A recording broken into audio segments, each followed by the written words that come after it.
voudrais te guérir. J'ai vu tes larmes, ta souffrance, mais pour avoir la délivrance, il faut apprendre à m'obéir. Voici, je me tiens à la porte, je suis ton maître et ton sauveur. C'est le bonheur que je t'apporte. Ne veux-tu pas m'ouvrir ton cœur? Bien-aimés, dans le Seigneur, peuple de Dieu, nous intitulons donc cette nouvelle thématique chemin de guérison. Et dans cette vidéo, nous allons justement faire l'état des lieux. Nous allons commencer par débroussailler un peu le terrain. Nous allons commencer par poser les jalons pour voir concrètement là où nous sommes malades et comment s'y prendre pour pouvoir avoir une guérison totale et complète dans le nom de notre Seigneur Jésus-Christ. Bien-aimés, dans le Seigneur, peuple de Dieu, cette semaine, j'ai eu donc le privilège d'échanger avec un parent. Au début de notre échange, il me disait, Hyacinthe, nous avons besoin de la prière. Nous avons véritablement besoin de la prière. Tu vas peut-être ressentir que nous faisons des allers et retours chaque jour, mais nous savons en nous que nous sommes malades. Nous savons en nous que quelque chose ne va pas. Nous savons en nous que vraisemblablement autour de nous, le monde s'écroule. Nous savons que ça ne va pas du tout. Bien-aimés, dans le Seigneur, peuple de Dieu, oui, en effet, ce parent n'a pas du tout menti. Ce parent n'a pas tort de demander la prière. Il n'a pas tort de faire cette observation, de faire cette remarque, de constater que le monde tourne mal, que les choses tournent mal autour de nous, que les choses tournent mal dans nos maisons, qu'il y a des malades un peu partout dans nos maisons, dans notre voisinage, dans nos quartiers, dans nos familles, dans nos villages, dans nos pays, dans nos villes. Il y a beaucoup plus de malades. Je veux dire simplement que le monde compte beaucoup plus de malades qu'on ne l'imaginait. Le monde est tellement malade. Notre monde est tellement malade. Notre monde est trop malade. Et il nous faut véritablement nous mettre à la brèche. Prier le Créateur de toutes choses pour qu'il accorde sa guérison aux malades qui sont dans nos maisons, qu'il accorde sa guérison à nos proches, qu'il accorde sa guérison à notre voisinage, que sa guérison parvienne jusqu'aux extrémités de la terre dans le nom puissant et glorieux de notre Seigneur Jésus-Christ. Bien-aimés, dans le Seigneur, peuple de Dieu, oui, le monde est malade, que ce soit en Occident, que ce soit chez nous en Afrique, que ce soit un peu partout dans le monde aujourd'hui, le monde est véritablement malade. Vous pouvez faire ce même constat avec moi. Tout le monde le fait d'ailleurs, que ça ne va pas, que nous sommes malades. Il y a des malades un peu partout. Il y a des malades un peu partout. Eh bien, il y en a qui sont malades physiquement. Et ça, c'est ce que nous savons. C'est ce que nous savons tous. C'est ce que nous ne pouvons pas renier. C'est ce que nous ne pouvons pas rejeter. Il y en a qui sont tellement malades physiquement. Et des fois même, ce genre de maladie physique emporte directement dans la mort. Bien-aimés, dans le Seigneur, peuple de Dieu, il y en a plein autour de nous, plein dans nos maisons, plein dans nos familles qui sont malades. Si on prenait nos lignées de sang, nous allons voir que beaucoup sont morts par cette maladie physique. Beaucoup en sont morts et aujourd'hui, on n'a même pas envie d'en parler parce que ça fait terriblement peur. On a terriblement peur d'en parler, de peur d'être véritablement victime de ce mal, de ce cancer, de cette maladie physique qui brise le cœur des foyers, qui détruit nos vies. Bien-aimés dans le Seigneur, peuple de Dieu, oui, dans nos familles, il y a des malades physiques qui sont malades physiquement et qui sont devenus esclaves de cette maladie dont ils ne peuvent plus jamais en défaire. Et nous voyons ça, nous observons ça, nous ressentons ça, nous vivons ça quotidiennement et nous n'avons pas la force de les guérir. Nous n'avons pas la force, ou nous pensons ne pas avoir la force, le pouvoir, la puissance nécessaire de leur accorder la guérison dont ils ont besoin. Il y a aussi ceux qui sont malades spirituellement. Il y a des gens qui sont malades simplement par le fait qu'ils ont entendu quelque chose. Bien-aimés dans le Seigneur peuple de Dieu, tout ce que nous attendons peuvent nous rendre malades. Ce que nous entendons, ce que nous écoutons, ce que nos oreilles perçoivent, eh bien, peuvent être source de maladie pour nous et peuvent nous emporter dans la mort. Je me rappelle, une fois, ma maman était malade et quand j'ai appris la nouvelle, je lui ai dit, mais va consulter le médecin, va à l'hôpital, va te faire soigner. Et pendant que ma maman était donc allée consulter, elle a reçu un message sur son portable. C'est sa soeur, paix à son âme, qui lui envoie un message qui lui fait dire par un message, eh bien, que la maladie dont elle souffre, la maladie dont ma maman souffre, et donc c'est une maladie qui emporte directement dans la mort. C'est une maladie qui tue, c'est une maladie qui ne laisse pas vivre. Que elle, autre, sa grande sœur, a donc fait consulter quelqu'un qui lui a fait comprendre que la maladie dont souffre ma maman, eh bien, cette maladie conduit directement à la mort. Et donc, ma maman, pendant qu'elle était encore à l'hôpital, elle m'appelle, elle me dit, mais on lui fait comprendre que c'est sa grande sœur qui lui envoie un message par quelqu'un d'autre pour lui dire que sa maladie va l'emporter directement dans la mort. Elle avait terriblement peur. C'était horrible. Quand elle me parlait au téléphone, elle avait terriblement peur. Et je lui ai dit, maman, écoute, tu ne vas pas partir comme ça. Dieu m'a déjà révélé que tu ne vas pas partir comme ça, que la maladie dont tu souffres, elle est physique, et donc tu vas pouvoir t'en sortir très facilement. Bien-aimé, dans le Seigneur, peuple de Dieu, j'ai échangé très rapidement avec ma maman au téléphone. Je n'ai même pas prié avec elle parce que je priais déjà avant de rentrer donc en ligne, et donc je n'avais plus besoin de prier.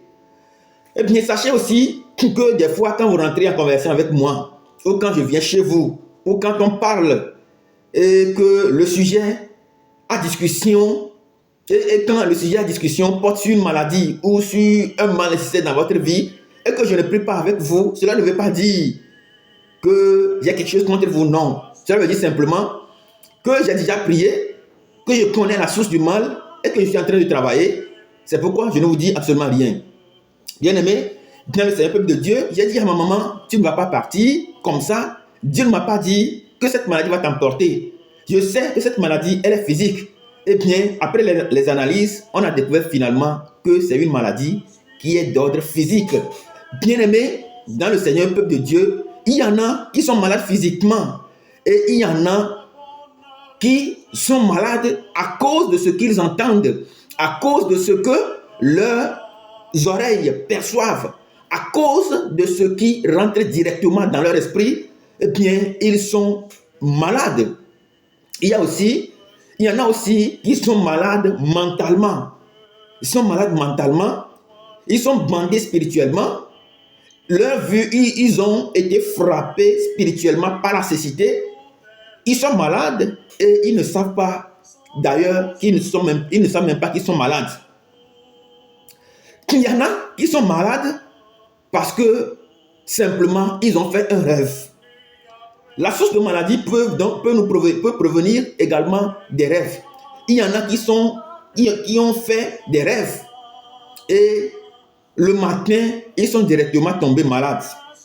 Je me rappelle une dame avec qui je priais et un jour, je lui ai envoyé un message par quelqu'un pour lui dire, ça fait longtemps que j'ai prié avec toi, parce que c'était une femme enceinte. J'ai dit, mais ça fait longtemps que j'ai prié avec toi, mais est-ce que tu peux venir? Je lui ai fait dire, viens, on va prier. J'ai prié pour toi parce que ça fait très longtemps que j'ai prié pour toi. Et le jour-là, elle était arrivée et on a prié. Pendant la prière, Dieu m'a donné une vision. Dans la vision, c'était donc un fil, un long fil et des poissons et des hameçons qui sortaient de sa bouche spirituellement. Après la prière, je lui ai dit, mais voilà, tu viens d'avoir ta délivrance, tu viens d'être guéri complètement, parce que au cours de la prière, Dieu m'a montré des poissons, un long fil et de la hameçon qui sortait de ta bouche spirituellement. Elle a crié, cette dame a crié, elle m'a dit que la veille même de notre prière, elle a fait le même rêve. Elle a rêvé que quelqu'un lui a donné ça dans son rêve. Bien-aimé, lui a donné des poissons dans son rêve à manger. Bien-aimé, dans le Seigneur, peuple de Dieu, vous pouvez être physiquement malade et cette maladie peut être d'origine familiale. Je veux dire, vous pouvez hériter donc de cette maladie ou vous pouvez être facilement malade parce que nous mangeons, nous-mêmes, nous mangeons pour être physiquement malade parce que ça vient de la famille, malade parce que ça vient de ce que nous mangeons, de ce que nous mangeons, ce que nous portons à la bouche peut véritablement porter atteinte à notre état de santé. Nous pouvons être malades simplement par ce que nous entendons, ce que notre esprit perçoit, ce que nos oreilles perçoivent, ce que notre esprit perçoit. Nous pouvons être malades parce que nous avons perçu quelque chose, parce qu'on nous a fait dire quelque chose, on nous a dit que tu vas mourir 2 jours, 3 jours. Bien-aimés, dans le Seigneur, peuple de Dieu, nous pouvons être également malades par ce que notre âme reçoit. Dans nos rêves, nous pouvons rêver, comme je viens de le dire tantôt, que comme cette dame, pouvons rêver que nous avons mangé quelque chose et le lendemain, nous tombons directement malades. Nous pouvons être malades parce que quelqu'un aussi nous a fait peur. Eh bien, la source de notre maladie peut être vraiment différente. Nous pouvons avoir différentes sources de maladies. Nous dit simplement que la maladie, elle existe. Ça peut être physique, spirituel, mental. Ça peut être psychologique. La maladie peut avoir plusieurs sources. Et c'est ce que nous vivons d'ailleurs dans nos familles. C'est ce que nous vivons aujourd'hui, surtout en Occident, comme en Afrique, un peu partout, nous vivons ça. Cette maladie les malades que nous voyons autour de nous souffrent amèrement, souffrent terriblement et des fois même, on ne sait pas l'origine de ces maux. Nous prenons par exemple le cas des gens aujourd'hui qui vivent en Occident, qui sont tellement malades, physiquement, rien ne va, mais ils ne savent pas l'origine. Personne ne sait l'origine parce que vous savez, en Occident, tout le monde est stressé. Tout le monde est tellement stressé que des fois même quand quelqu'un est malade autour de toi, tu ne peux pas imaginer ou tu ne peux pas prendre le temps de prendre le tabouret et de t'asseoir pour méditer un peu sur ce qui se passe autour de toi. On est tellement pressé, on est tellement stressé, on n'a plus le temps. Mais en Afrique, on est encore malade. Même la pauvreté nous a rendus tellement malades. Il y a des gens en Afrique que vous allez voir ou que vous observez, qui sont malades simplement par le fait qu'ils sont pauvres. Bien-aimés, dans le peuple de Dieu, la pauvreté est également une maladie. La pauvreté est également une maladie. Nous souffrons de cette maladie, beaucoup de cette maladie en Afrique. Et en Afrique, quelqu'un peut mourir. Quelqu'un peut mourir parce que justement, on n'a pas eu 25 francs, 50 francs, 100 francs pour lui acheter un médicament. Bien-aimés, dans le Seigneur, peuple de Dieu, c'est tragique, c'est triste. Mais ce que nous savons, c'est que des gens sont malades. Notre monde est malade. Au moins 99,99% de notre population malade mondiale est terriblement malade aujourd'hui. Mais la Bible nous apprend que Dieu est la source de notre guérison. Dieu est véritablement la source de la guérison. Dans l'Ancien Testament, comme dans le Nouveau Testament, nous avons vu combien de fois la Bible révèle les paroles de guérison. Dans Genèse chapitre 20, verset 17, nous voyons d'ores et déjà Abraham qui intercéda pour Abimelech, sa femme et ses servantes pour qu'ils soient complètement guéris et qu'elles aient des enfants. Dans Nombre 12, verset 13, nous voyons déjà Myriam qui fut frappée de la peste parce que justement elle a parlé mal contre le serviteur de Dieu Moïse et elle a été frappée d'une peste. Dans le psaume 107, la Bible nous apprend qu'ils sont malades, ils sont dans le désert. Eh bien, ils ont justement crié vers le Père et Dieu a envoyé sa parole, les guérit et les sortit du danger. Dans le livre des Proverbes, Proverbe 12, verset 18, nous lisons que la langue des sages apporte la guérison. Ça veut dire qu'il y a certaines maladies qui n'ont pas besoin de médicaments, ni du sérum, ni de la consultation médicale, mais qui ont justement besoin de nous, qui ont besoin que nous entourons ces malades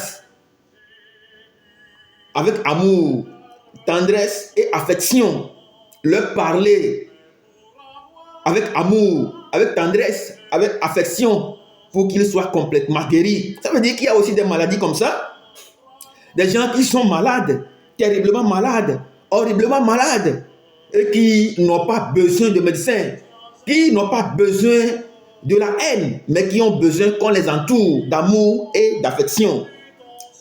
Dans Proverbe 15, verset 4, la Bible déclare que la langue douce, eh bien, est un arbre de vie.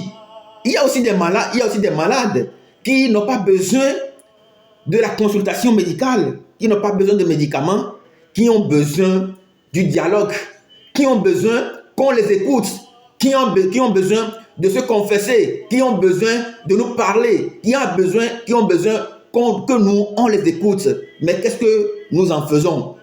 Bien-aimés, dans le Seigneur, peuple de Dieu, dans Proverbe chapitre 3, verset 7, la Bible déclare: ne sois pas sage à tes yeux, mais détourne-toi du mal, car ce sera la santé pour tes muscles et du rafraîchissement pour tes os. Ça veut dire simplement qu'il y a des gens qui sont malades, eh bien, justement parce qu'ils sont dans le mal. Ils sont convaincus que le mal peut leur apporter leur solution. Ils sont convaincus qu'avec le mal, avec la toxicité de leur vie, ils peuvent s'en sortir. Et cela les rend tellement malades. Et la Bible dit dans Proverbe 3, verset 7, ne sois pas sage à tes propres yeux, mais détourne-toi du mal, détourne-toi du péché, détourne-toi de ce que tu fais du mal. Reviens à l'Éternel, ce sera la santé pour tes muscles et un rafraîchissement pour tes os. Ça veut dire simplement que qu'il y a des gens qui croient tellement en leur mal que finalement, ça leur rend malade.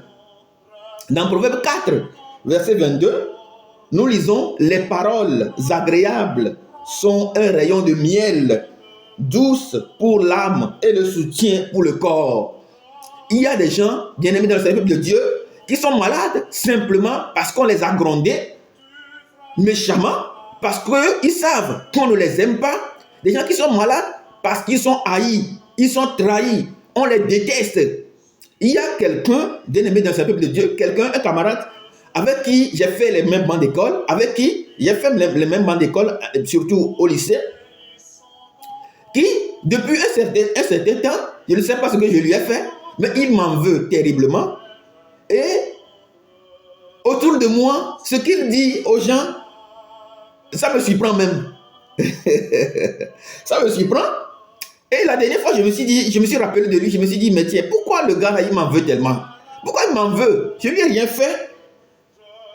Mais il parle mal de moi auprès des gens. Il dit, et ça rend malade les gens. Savoir qu'on ne t'aime pas, qu'on dit mal de toi, qu'on te détruit, qu'on te vilipende, qu'on salit ton image autour de toi, eh bien, vraiment, ça fait mal et ça rend malade. Eh bien, la Bible nous apprend que ça, quand on ne t'aime pas, on te déteste, on te déteste, eh bien, tu peux tomber facilement malade. Nous devons savoir d'ailleurs la source de notre mal pour pouvoir véritablement nous en sortir. Et dans la politique aussi, surtout sur le continent africain, eh bien, il y a aussi le fait que nous vivons dans une forme de dictature qui fait que nous sommes malades, terriblement malades, horriblement malades, que nous avons perdu l'art de bien faire. Nous avons perdu cette vertu de vivre. Eh bien, ça nous rend aussi malades. Sachant que tu es esclave de quelque chose que tu ne peux en défaire facilement, eh bien, ça rend également malade. Dans le psaume 147, verset 3, la Bible déclare, il guérit le cœur brisé et pense les blessures. Dieu guérit les cœurs brisés et pense les blessures. Bien-aimés, dans ce peuple de Dieu, il y en a qui sont malades parce que simplement, dans leur foyer, le conjoint ou la conjointe, eh bien, est à ses trousses.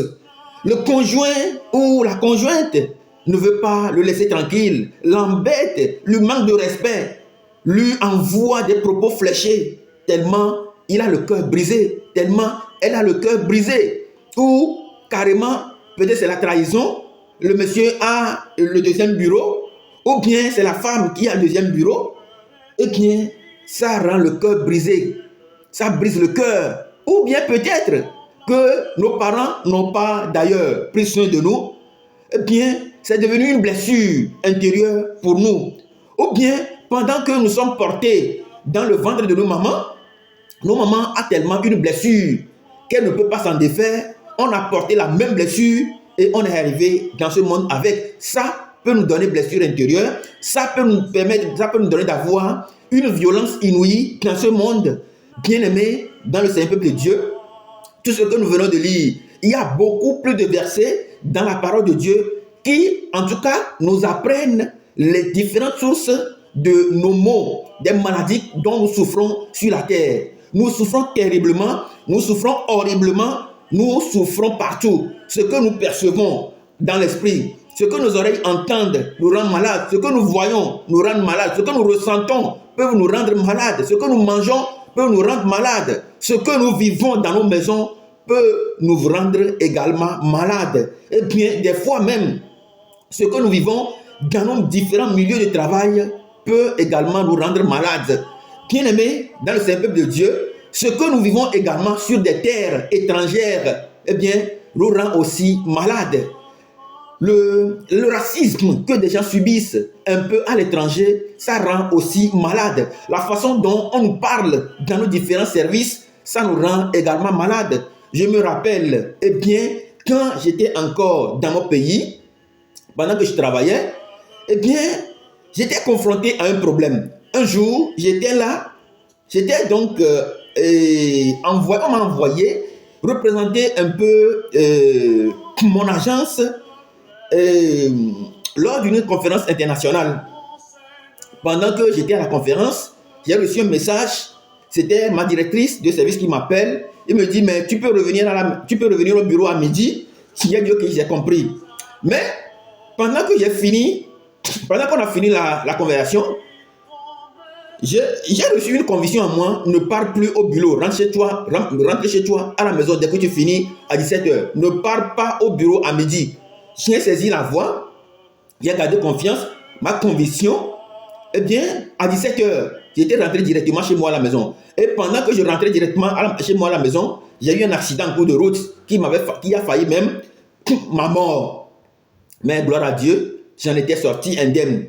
Le lendemain, je suis allé au bureau, je suis allé voir la directrice qui nous appelle, nous deux. Et elle nous appelle, nous dit, mais on lui a fait croire, on lui a fait comprendre que nous, on ne foutait rien, absolument rien au bureau et qu'on faisait que du Facebook.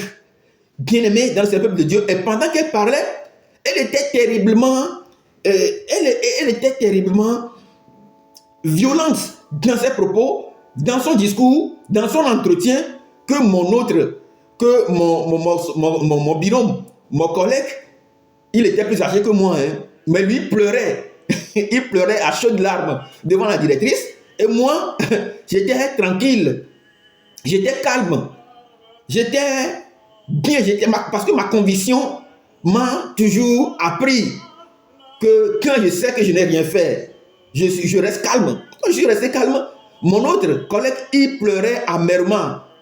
Et la directrice a fini de parler. Moi, je lui ai dit, mais directrice, on est vraiment désolé, ça ne va plus se répéter. Je sais qu'on n'a pas fait ça, mais je lui ai dit, bon, exécution avec réclamation, pardon, nous, on ne va plus répéter ça. Et pendant ce moment-là, moi, je faisais déjà mes dossiers pour partir et pour aller continuer mes études en Occident. Et donc, je savais consciemment que je n'ai pas fait ça. Je savais même d'ailleurs qui était allé lui dire ça, mais je n'avais pas eu peur. Parce que moi, j'étais sur mes dossiers, que je n'avais absolument rien dit à personne. Je me disais, mais que ça passe vite et que moi, je quitte cette agence. Voilà un peu ce qui s'est passé. Eh bien, ce que la haine aussi peut nous détruire, la haine peut nous blesser, peut nous briser, peut nous rendre malades. Bien aimés, dans le Saint-Peuple de Dieu, la Bible nous donne plusieurs sources des maladies que nous portons en nous. Aujourd'hui, nous allons donc nous arrêter ici. Ça va être un long processus pour nous permettre de rentrer directement dans la bulle de la guérison. L'objectif de cette nouvelle thématique, c'est qu'à la fin, eh bien, nous sachions la source de nos maux, que nous sachions également comment s'y prendre pour avoir la guérison qui est déjà disponible pour nous. Par ces meurtrissures, nous sommes guéris totalement, entièrement. Mais il faut d'abord savoir la source de sa maladie. Il faut aussi savoir le processus qu'il faut véritablement enclencher pour avoir sa guérison. Dieu nous bénisse en abondance et Dieu nous apporte la victoire dont nous avons besoin sur nos maladies, nos différentes maladies, dans le nom puissant et glorieux de notre Seigneur Jésus-Christ. Amen.